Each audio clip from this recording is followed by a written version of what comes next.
कल तक मैं आपसे जो बात कर रहा था वो अष्टांग हृदयम का एक हिस्सा था, जिसमें आबो हवा, तासीर, रहने वाला स्थान, उसका महत्व, वहां की मिट्टी, उसका महत्व वगैरह वगैरह। अब मैं सीधे आपके शरीर पर आ रहा हूं। भागवत जी मनुष्य शरीर के बारे में ये कहते हैं कि ये मनुष्य का शरीर सबसे महत्वपूर्ण है और बहुत प्रयासों के बाद मिलता है। ये आपने कई बार सुना होगा। आपके पूर्व जन्म के बहुत सत्कर्म हो तो आपको मनुष्य शरीर मिलता है। और भागवत जी ने एक जगह कहा है कि आप ही हैं जो मोक्ष धारण कर सकते हैं। ऐसा कहा जाता है इस देश में कि जानवरों में, पशु पक्षियों में और कीड़े मकोड़ों में मोक्ष की स्थिति नहीं आती। मनुष्य योनि ही है जिसमें आप मोक्ष को प्राप्त कर सकते हैं। तो उनकी मोक्ष की परिभाषा बहुत सुंदर है। मोक्ष क्या है? हम सब लोगों ने कई बार अलग अलग समय अलग अलग लोगों से सुना होगा कि मोक्ष ऐसा है, मोक्ष ये है। भागवत जी की परिभाषा बिल्कुल साफ और सरल सीधी है। वो ये कहते हैं कि जो व्यक्ति, मनुष्य, स्त्री हो या पुरुष, कोई भी, अपने दुखों को दूर कर ले और दूसरों के दुखों को दूर करने का काम करे, वही मोक्ष का अधिकारी है। जो व्यक्ति, मनुष्य, अपने दुखों को दूर करे और दूसरों के दुखों को दूर करने का सतत प्रयास करे, उसमें सफलता मिले न मिले, सफलता की बात नहीं कहते वो ये कहते हैं कि प्रयास करे, ईमानदारी से प्रयास करे, तो उसको मोक्ष होता है।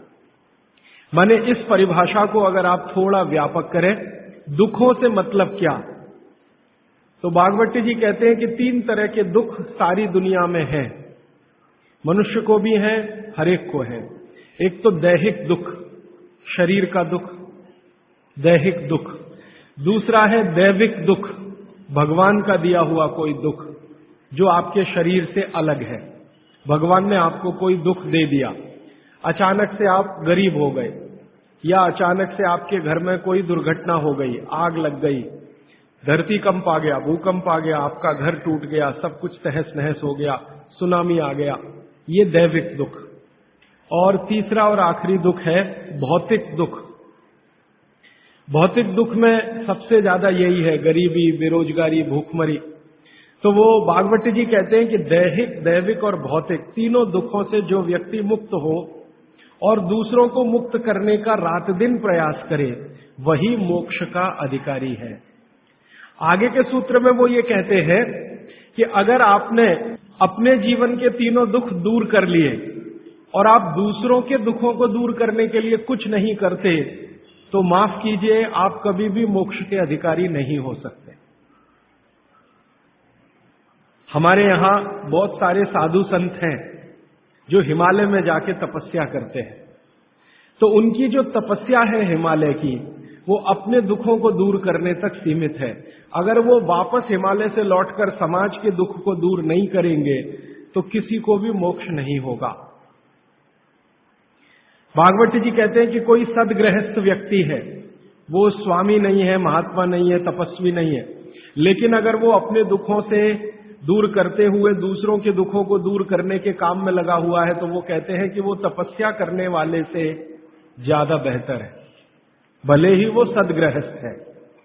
और वो ये कहते हैं कि ज्यादा समय, भागवत जी मानते हैं कि सदगृहस्थ ही है जो दूसरों के दुखों को दूर करने में ज्यादा मदद कर सकते हैं, क्योंकि उन दुखों का अनुभव उन्हें है, जिसका दुख वो दूर करने का कोशिश करें। इसका मतलब ये है कि भागवत जी की परिभाषा में गृहस्थी होना, माने सदगृहस्थ होना, ज्यादा बड़ी बात है। वो साधु संतों के बारे में कहते हैं कि ये सिर्फ अपने दुखों के दूर करने के चक्कर में लगे हुए हैं, भगवान से इनकी जो वार्तालाप है या संवाद है वो अपने तक सीमित है, समाज के लिए सिर्फ प्रार्थना करके बंद कर देते हैं, आगे नहीं बढ़ते। इसलिए वो कहते हैं कि आप अपने दुख दूर करें, दूसरों के दुख दूर करने के काम में सतत लगे, भले प्रयास आपका सफल हो ना हो। सफलता की बात वो नहीं कहते, वो ये कहते हैं कि सफलता असफलता वो सब ईश्वर के हाथ में है, आपके हाथ में नहीं है।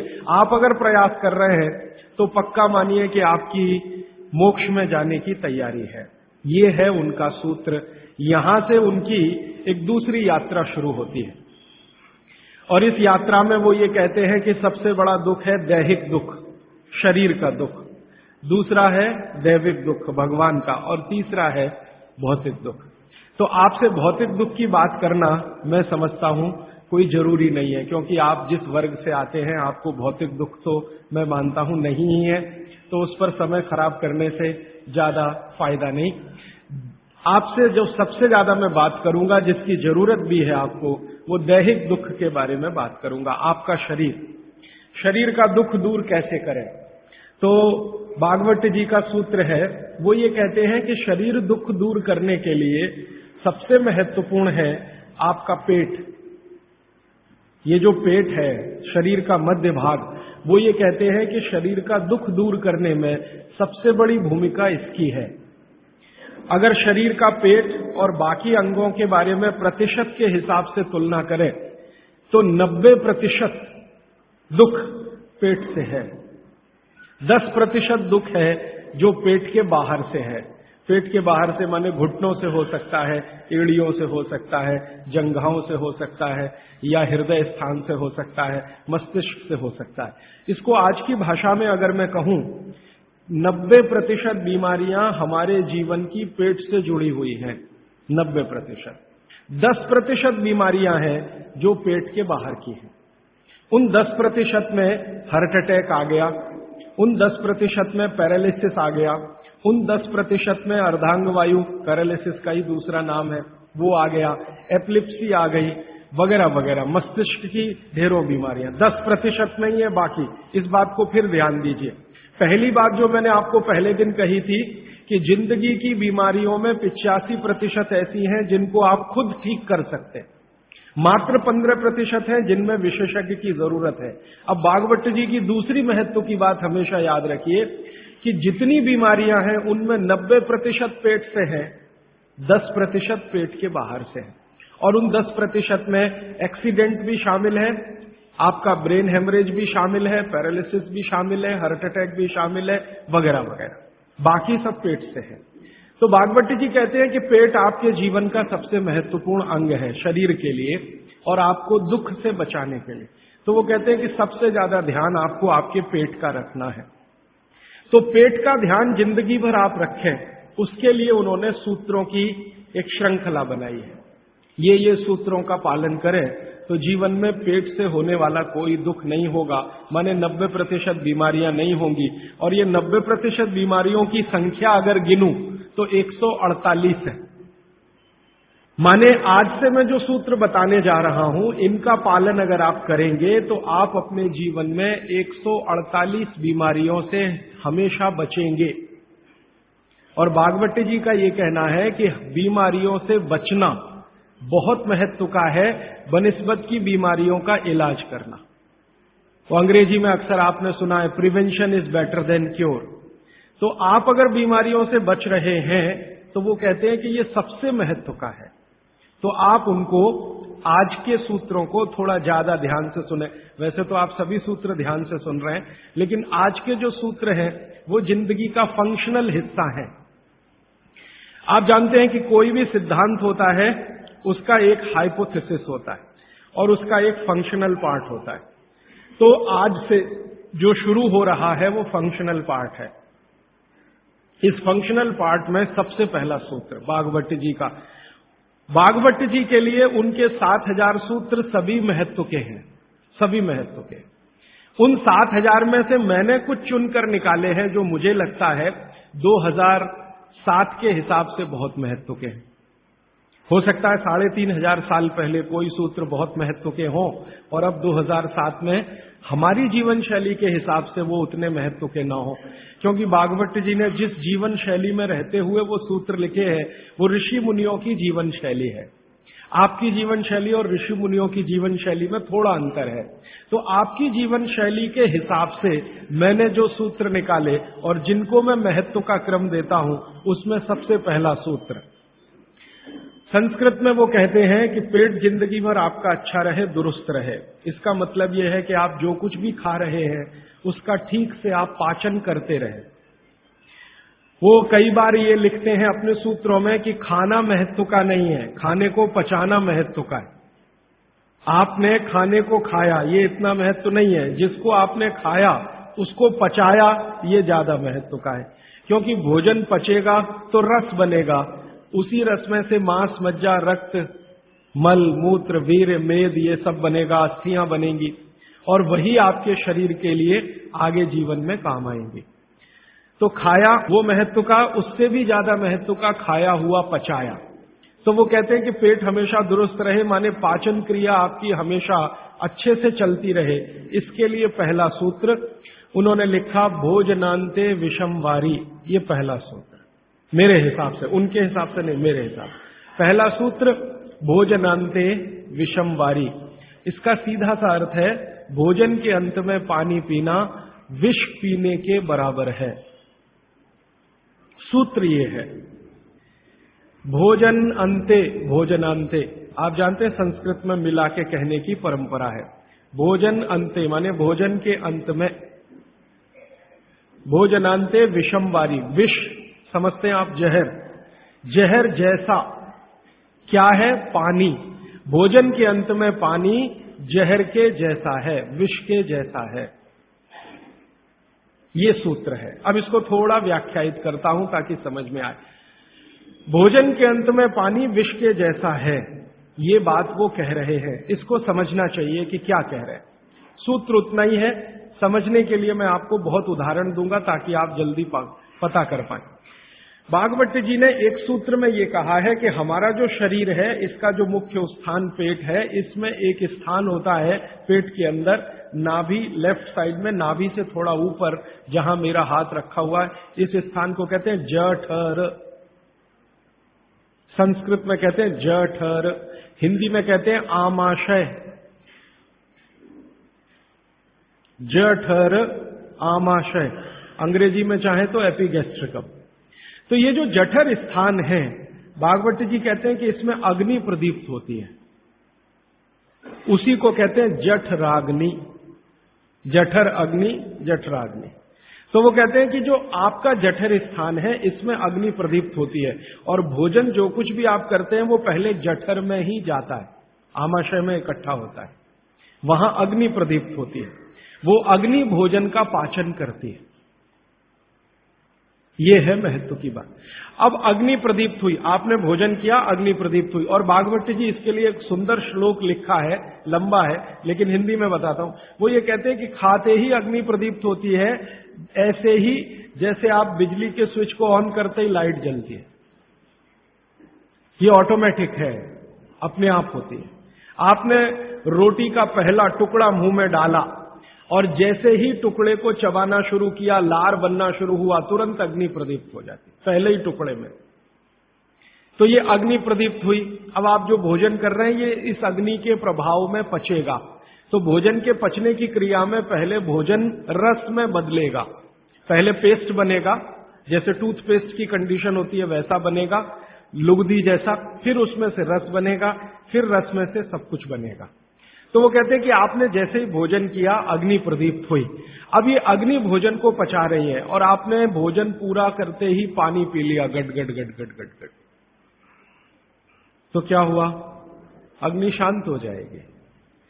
आपके रसोई गैस में चूल्हा जल रहा है गैस का, और जलते हुए चूल्हे पर पानी फेंकिए तो बुझ जाएगा। अग्नि का पानी से मेल नहीं है, दुश्मनी है।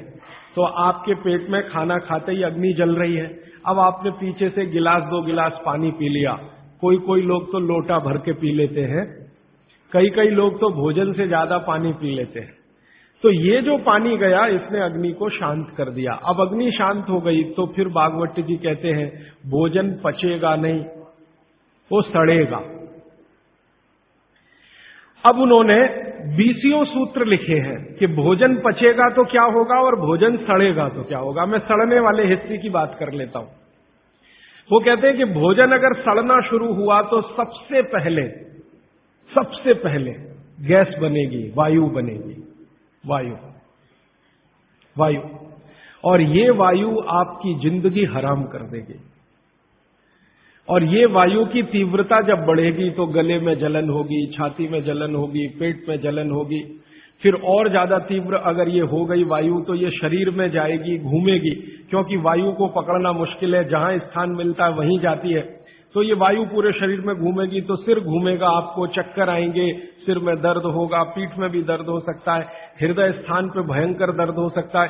कई बार तो इतना दर्द होता है कि आपको लगेगा कि हार्ट अटैक आ गया, लेकिन वो वायु का दर्द है, हार्ट अटैक नहीं। और ये जो वायु बनी भोजन के सड़ने से, इसी वायु में से भागवत जी ने सूची बनाई है कि 103 रोग पैदा होंगे। 103। सबसे पहला रोग है उसमें एसिडिटी, हाइपर एसिडिटी। ज्यादा दिन अगर आपने ये चक्कर चलाया पानी पीने का तो अल्सर, पेप्टिक अल्सर, और ज्यादा दिन चक्कर चलाया तो बवासीर, मूढ़व्याध, भगंदर, ये सब रोगों की सूची है। और अंत का एक रोग है कैंसर, कर्क रोग। 103वें नंबर पर उन्होंने लिखा है कर्क रोग, माने एसिडिटी से शुरू होकर आप कैंसर तक की यात्रा कर सकते हैं। तो वो ये कह रहे हैं कि जिस काम से वायु पैदा हो और वो वायु आपके सड़े हुए भोजन में से निकले, और बाद में भागवत जी कहते हैं, वो भी बता देता हूं, वो दूर का सूत्र है लेकिन यहीं पे ले आता हूं उसको, कि आपका जो भोजन सड़ेगा, इसको ध्यान से सुनिएगा, तभी भोजन में से, भागवत जी के शब्द दूसरे हैं, मैं आज के शब्द इस्तेमाल कर रहा हूं, तभी कोलेस्ट्रॉल बनेगा। सड़े हुए भोजन का ही बाई प्रोडक्ट है कोलेस्ट्रॉल। अगर भोजन का पाचन हुआ तो कोलेस्ट्रॉल शून्य रहता है, वो कोलेस्ट्रॉल जो आपको हानि पहुंचाता है। आप जानते हैं शरीर में दो तरह का कोलेस्ट्रॉल है, एक गुड और एक बैड। अच्छा कोलेस्ट्रॉल माने एचडीएल, हाई डेंसिटी लिपोप्रोटीन। खराब कोलेस्ट्रॉल माने एलडीएल और उसका छोटा भाई VLDL, very low density lipoprotein. तो भागवत जी कहते हैं कि ये जो खराब कोलेस्ट्रॉल है वो रक्त में तभी आता है जब भोजन पेट में सड़ता है। इसका माने जिनको कोलेस्ट्रॉल बढ़ रहा है या बढ़ा हुआ है वो ध्यान दें, उनको भोजन पच नहीं रहा, उनका भोजन सड़ रहा है। तो कोलेस्ट्रॉल बढ़ेगा तो हार्ट अटैक भी आएगा, कोलेस्ट्रॉल बढ़ेगा तो घुटने भी जड़ हो जाएंगे, सारी संधियां आपकी एकदम कड़क हो जाएंगी, आपको चलना फिरना मुश्किल हो जाएगा, 10 कदम चलना मुश्किल हो जाएगा। तो वो ये कहते हैं कि जब 103 बीमारियां एक छोटी गलती से आती हो तो वो गलती कभी करना नहीं, माने भोजन के बाद कभी पानी पीना नहीं। ये है सूत्र। अब जैसे ये सूत्र पूरा हुआ तुरंत आपके मन में प्रश्न आएंगे कि पानी कब पीना, पहला ही प्रश्न। तो भागवत जी कहते हैं कि पानी कब पीना वो खुद ही उत्तर दे रहे हैं आगे के सूत्रों में, क्योंकि शायद मालूम है कि मनुष्य की जिज्ञासाएं होने ही वाली है। तो पहले सूत्र में लिख दिया भोजनांते विषमवारी कि भोजन के अंत में पानी मत पियो। अगले ही सूत्र में वो कहते हैं कि कम से कम 1.5 घंटे के बाद पानी पियो। अब ये जो 1.5 घंटे का कैलकुलेशन है ये क्या है? ये भागवत जी कहते हैं कि जो आपने खाया वो आपके जठर स्थान में 1.5 घंटे तक अग्नि के प्रभाव में रहता है, 1.5 घंटे तक। और जानवरों के लिए भी उन्होंने बताया है, वो कहते हैं कि जानवर जो कुछ खाते हैं उनके पेट में भी अग्नि है, जठर अग्नि, वहां 4 घंटे तक अग्नि का प्रभाव रहता है जानवरों के शरीर। मनुष्य शरीर में 1 से 1.5 घंटे का उन्होंने बताया, और 1 से 1.5 घंटे का वो बताया है तो अलग अलग क्षेत्र के हिसाब से। जैसे आप दक्षिण भारत में हैं, कोई उत्तर भारत में है, कोई पूर्वी भारत में है। अब मान लीजिए उत्तरांचल का कोई आदमी इसी सूत्र को पढ़ेगा तो उसको तो अग्नि का असर 2 से 2.5 घंटे रहेगा, पहाड़ वाला। लेकिन आपके लिए मैं बात कर रहा हूं तो 1 से 1.5 घंटा। तो वो कहते हैं कि 1 से 1.5 घंटे पेट में अग्नि का प्रभाव है। जब तक अग्नि का प्रभाव है पानी मत पियो, क्योंकि पानी पीते ही अग्नि बुझेगी। अग्नि का काम है भोजन को पचाना, पचेगा नहीं तो सड़ेगा, सड़ेगा तो 103 रोग पैदा करेगा। तो सीधा सा दूसरा सूत्र है कि भोजन के 1.5 घंटे के बाद पानी पीना। ठीक है, अब तुरंत आपके मन में सवाल आएगा, भोजन के बीच में पीना कि नहीं पीना, और भोजन के पहले पीना कि नहीं पीना। भागवत जी ने इसका उत्तर अगले सूत्रों में दिया है। वो ये कहते हैं कि भोजन के पहले पानी पीना तो कम से कम 40 मिनट और अधिक से अधिक 1 घंटा। आपको सीधा सा हिसाब बताता हूं, 10 बजे खाना अगर खाना चाहते हैं तो 9 बजे से लेकर 9:20 तक आप चाहें उतना पानी पी सकते हैं। 9 बजे से लेकर 9:20 तक। और बीच में पीना कि नहीं, तो इसके लिए भागवत जी कहते हैं, ये बहुत साइंटिफिक बात उन्होंने कही है, बहुत साइंटिफिक है। वो कहते हैं कि अगर आपके भोजन में 2 अन्न हैं, दो अन्न, माने एक रोटी खा रहे हैं आप, वो गेहूं है, और दूसरा चावल खा रहे हैं, तो चावल और गेहूं 2 अन्न है। तो और सामान्य रूप से आप सभी के भोजन में शायद 2 ही अन्न होते हैं, इसलिए मैं ये सूत्र कह रहा हूं। ये 1 अन्न वालों के लिए नहीं है, 2 अन्न वालों। जो 2 अन्न खाते हैं भोजन में, उनको एक अन्न की पूर्ति पूरी हुई और दूसरे की शुरू होने वाली है, तो बीच का जो जंक्शन पॉइंट है, इस पे पानी पीना। मतलब इसका सीधा है, रोटी पूरी हो गई, अब आप चावल खाने की तैयारी कर रहे हैं, तो रोटी खाने के बाद चावल खाने से पहले आप जरूर पानी पीना, लेकिन मात्रा कितनी? तो वो कहते हैं 2 या 3 घूंट, इतना ही। उसके बाद जब दूसरा अन्न आपने शुरू कर दिया, फिर नहीं, फिर तो पूरा आप भोजन ही करके उठिए। अब आप भोजन कर लिया तो गला साफ करने के लिए थोड़ा 1-2 घूंट और पी लेना, गला साफ करने के लिए। पानी पीने के लिए नहीं है, वो गला साफ करने के लिए। अब आपके मन में तुरंत एक प्रश्न आएगा कि भोजन के अंत में क्या पीना? फिर पानी तो नहीं पीना, 1.5 घंटे तक तो नहीं पीना, तो कुछ पी सकते हैं।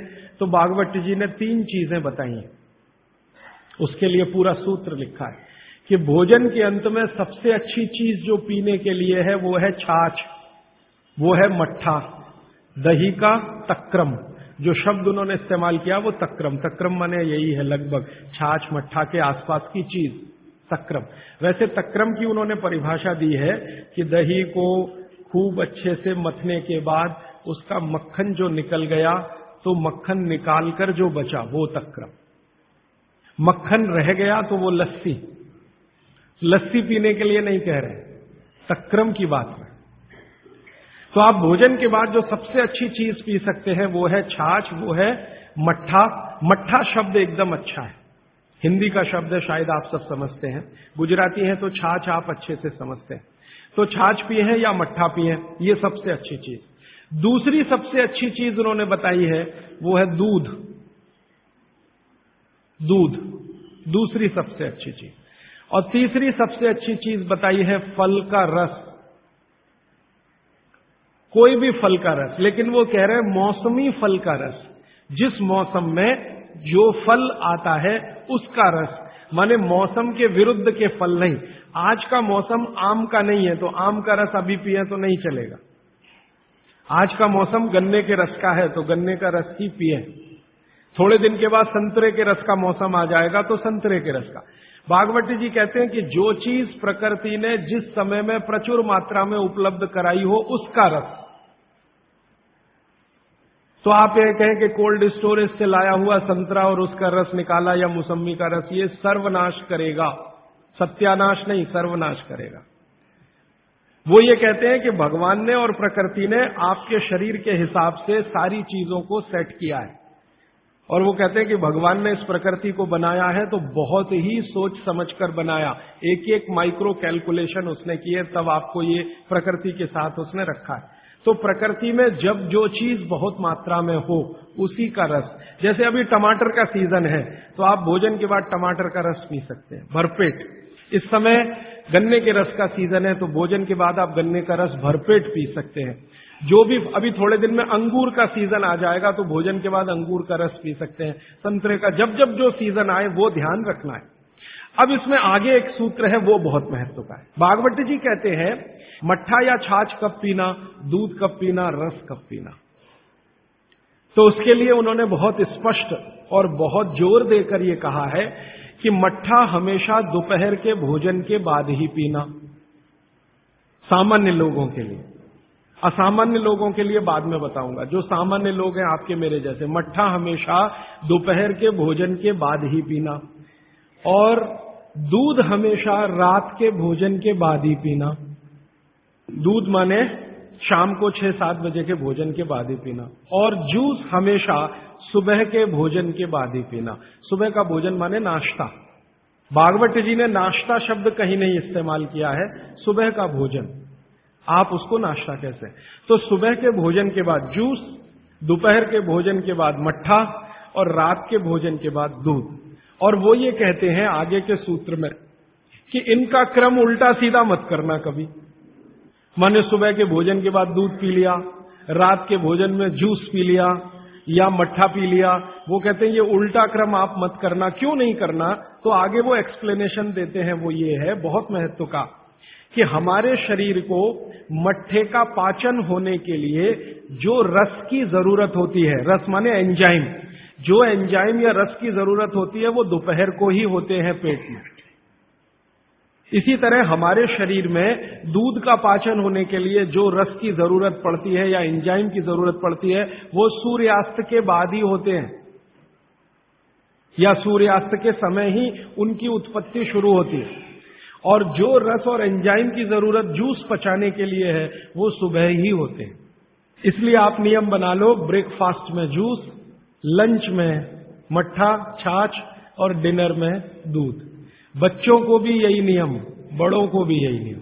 अब आप कहेंगे हमारे बच्चे तो स्कूल जाते हैं दूध पीकर जाते हैं, तो बदल दो, जूस पीकर भेजो या पिलाकर भेजो। और आप कहेंगे जी पिएंगे नहीं। आप जैसी आदत डालेंगे बच्चे वैसे ही होने वाले हैं, क्योंकि बच्चे अपने से कुछ नहीं सीखते, वो आपका सिखाया हुआ है सारा कुछ।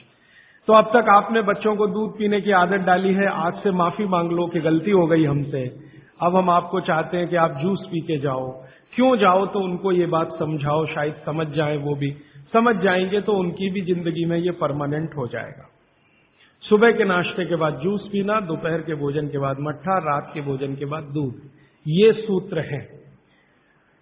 अभी इसके आगे का सूत्र भागवत जी कहते हैं कि आप खाने के 1.5 घंटे के बाद पानी पिएं, क्योंकि जठर के अग्नि के प्रभाव में खाना 1.5 घंटे तक रहता है। तो पानी कैसे पिए? कैसे पिए पानी? तो हमारे यहां पानी पीने के बहुत तरीके हैं। लोटा मुंह से लगाया, गट गट गट गट उतार लिया। गिलास मुंह से लगाया, गट गट गट गट उतार लिया। क्या ये तरीका? तो भागवत जी कहते हैं नहीं, ये तरीका बिल्कुल गलत है पानी पीने। वो कहते हैं कि पानी को चुस्कियां ले लेकर पिए, घूंट भर भर के पानी पिए, सिप ले लेकर पानी पिए। ऐसा पानी पीने का नियम।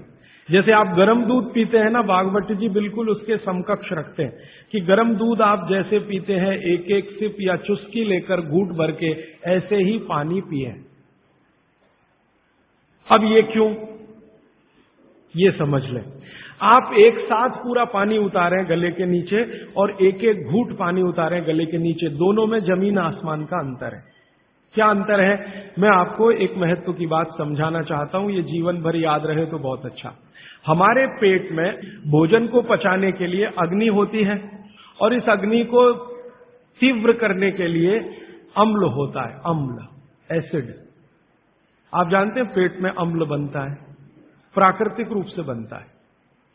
अब पेट में तो अम्ल बनता है और भगवान ने ऐसी व्यवस्था की है कि पेट में अम्ल दिया है और मुंह में क्षार बनता है, जिसको लार कहते हैं आप, लार, स्लाइवा, सैलिवा, लार, लाला रस, अलग अलग नामों से आप जानते हैं। तो मुंह में बनती है लार, ये है क्षार, और पेट में बनता है अम्ल। आप थोड़ा भी अगर विज्ञान जानते हैं तो आप जानते हैं कि क्षार और अम्ल को मिलाओ तो हो जाता है न्यूट्रल। अम्ल और क्षार आपस में मिले तो न्यूट्रल होता है, माने सामान्य चीज बनती है, जिसको हम लोग कहते हैं लवण। एक लवण होता है नमक, वो अलग है, केमिस्ट्री के लवण की बात कर रहा हूं।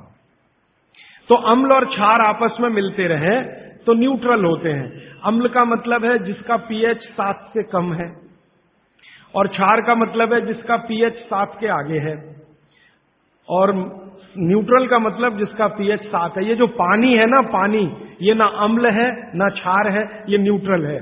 तो भागवत जी कहते हैं कि पेट आपका अक्सर पानी के जैसा रहे तो बढ़िया। और जिनका पेट पानी के जैसा, माने पेट की अम्लता ना बढ़े और पेट का क्षारपन भी ना बढ़े, pH 7 के आसपास रहे, तो भागवत जी कहते हैं ऐसे व्यक्ति को 100 से ज्यादा वर्ष जीने की पूरी गारंटी है।